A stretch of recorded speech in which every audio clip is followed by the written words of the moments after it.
ഈശോ മിശിഹായ്ക്ക് സ്തുതിയായിരിക്കട്ടെ. ഇന്ന് മെയ് 1.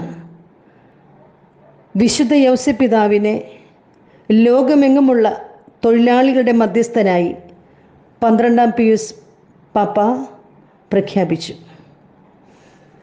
തിരുസഭയുടെ പാലകൻ, കുടുംബങ്ങളുടെ സംരക്ഷകൻ, തൊഴിലാളികളുടെ മധ്യസ്ഥൻ, കന്യാവ്രതക്കാരുടെ കാവൽക്കാരൻ, നല്ല മരണത്തിൻ്റെ മധ്യസ്ഥൻ മാത്രമല്ല, ജീവിതത്തിലെ ഏത് മേഖലകളിൽപ്പെട്ടവർക്കും ഏതാവശ്യങ്ങൾക്കും വിളിച്ചപേക്ഷിക്കാവുന്ന സ്വർഗീയ മധ്യസ്ഥനാണ് വിശുദ്ധ യൗസേപ്പ് പിതാവ്. ഹല്ലേലൂയ. യൗസേപ്പ് പിതാവിൻ്റെ ആഗ്രഹം നെറ്റിയിലെ വിയർപ്പ് കൊണ്ട് ഭക്ഷിക്കുക എന്നതായിരുന്നു.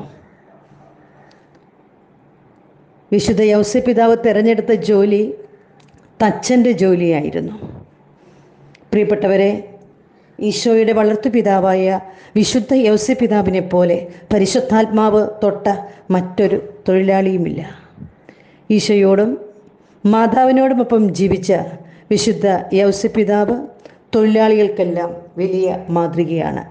ഹല്ലേലൂയ. അതുപോലെ തന്നെ വിവാഹ തടസ്സമുള്ളവരെ എല്ലാം ഈ പ്രഭാതത്തിൽ സമർപ്പിക്കാം. കന്യാവ്രതക്കാരുടെ കാവൽക്കാരനായ വിശുദ്ധ യൗസേപ്പ് പിതാവിനോട് പ്രത്യേകം പ്രാർത്ഥിക്കാം. അതുപോലെ തന്നെ നമുക്ക് നല്ല മരണത്തിനായി ആഗ്രഹിക്കുന്ന വ്യക്തിയാണ് നീ എങ്കിൽ വിശുദ്ധ യൗസേപ്പ് പിതാവിന് ലഭിച്ചതുപോലെ നല്ല മരണം ലഭിക്കുവാൻ പ്രത്യേകം പ്രാർത്ഥിക്കാം. ഹല്ലേലൂയ. എല്ലാവർക്കും തിരുനാളിൻ്റെ പ്രത്യേകമായ അനുഗ്രഹങ്ങളും പ്രാർത്ഥനകളും നേരുന്നു. ആമേൻ.